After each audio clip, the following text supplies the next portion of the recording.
На 2 недели до почетокот на грејната сезона се актуализира прашањето за тоа колку и дали оџаците низ Македонија се исправни, кога и на кој начин треба да се одржуваат за да се избегнуваат пожари, ако знаеме дека секоја година токму неисчистени оџаци се дел од причините за пожари во зимно време. За тоа како правилно треба да функционира еден оџак, колку пати годишно треба да се чисти, кои се опасностите меѓутоа и кои се они работи кои што треба се земат предвид, ќе ни каже Јасмина Атанасова Симјановска, дипломиран оџачар. Еве, некако постојано слушаме за тоа дека треба да се чистат оџаците, дека е потребно, дека е важно, меѓутоа колку пати годишно треба да се чистат и кој временски период е најпогоден за тоа? Вака, во однос на ритамот, кога треба и како треба да се чистат оџаците, секој си има нели своји видувања за тоа. Меѓутоа, јас секогаш препорачувам пред да почне грејната сезона, пред да почнеме со првото грејње, добро е да оџаците веќе ни се исчистени,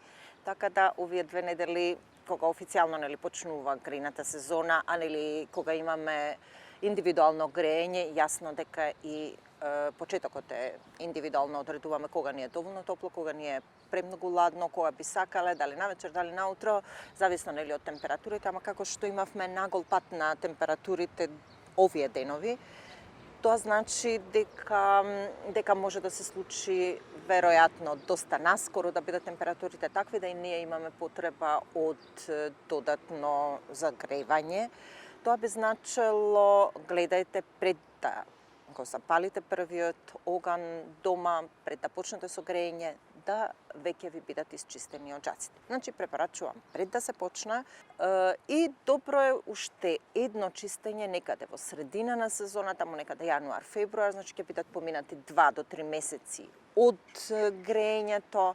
Добро е да поканите, да викнете професионален оџачар, да го прочисти. Тоа ќе биде неколку минути, не повеќе од 20 на минути, кога веќе сега имаме одржуван оџак кој што редовно е третиран, редовно се чисти, редовно се проверува.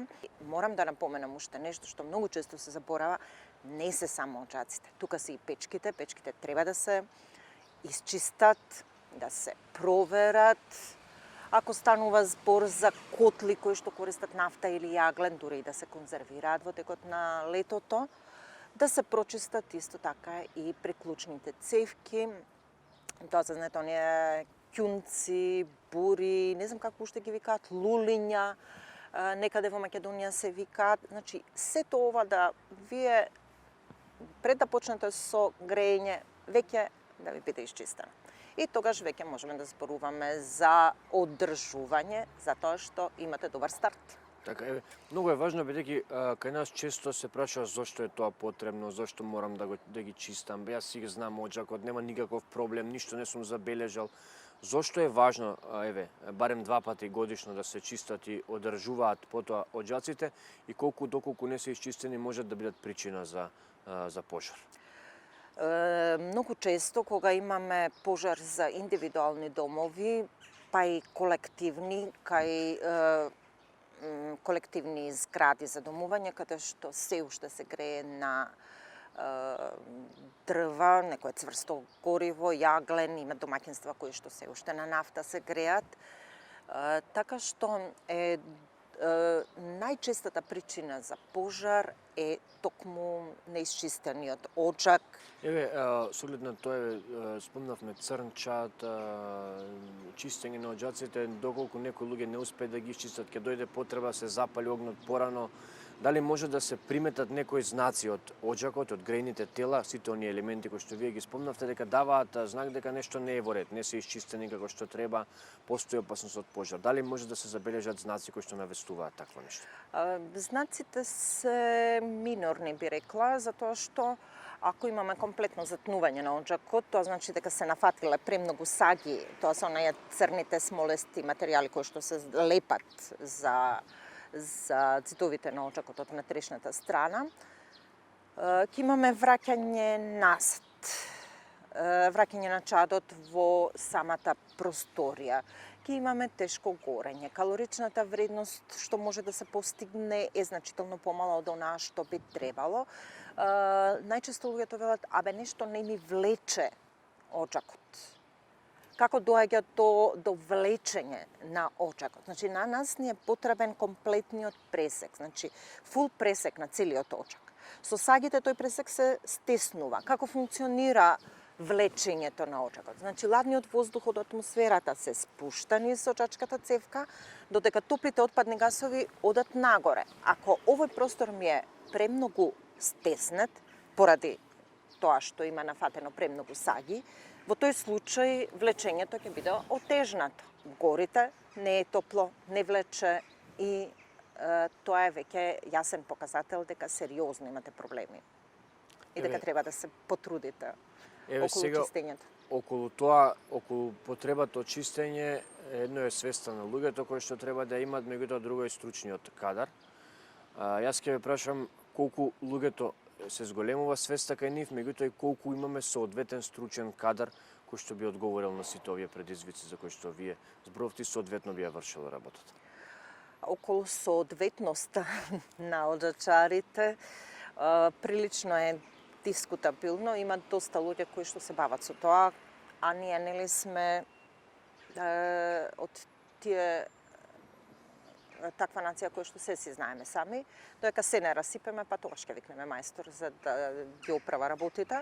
Така и со оджачарството, најчесто чистењето на оджакот го прават нестручни лица кои што ниту се доволно обучени, ниту ја имаат технологијата за тоа, ниту пак алатот кој што е потребен. Не е доволно врзување на ѓуле на јаже и еве проаѓа. Добро, до каде проаѓа? Колку проаѓа? Дали сме сигурни дека висината на оджакот, што ако мојата висина на оджакот е 12 метри, а јас имам јаже од 9 метри? Што со тој момент? Добро, проаѓа, супер, еве го, тоа е тоа. Но, целата работа е што се случува со ѓулето. Ѓулето пропаѓа до некаде. Она што се околу сагите кои што се најблиску до центарот, тој ги љушти надолу. И тие паѓаат надолу. И до каде паѓаат? Паѓаат до некаде. Ако е доволно долго, тој кога ќе стигне до долу, тој само ги набива тие што паднале. Оние 3 метра што остануваат од оджакот, кој што е 12 метри, а јажето 9 метри, нели? Тие 3 метри што со нив имаме само набиени саги. Тоа значи комплетно затнување на оджакот. Тоа значи да не речам сигурен пожар, ама подобро ви препорачувам најдете си стручен оджачар кој што знае што прави. Како да го најдете? Тоа малку е потешко, затоа што еве сум јас веќе полни 9 години што сум во Македонија со оваа професија и за овие 9 години знаете колку завршени оджачари имам? Не. 30.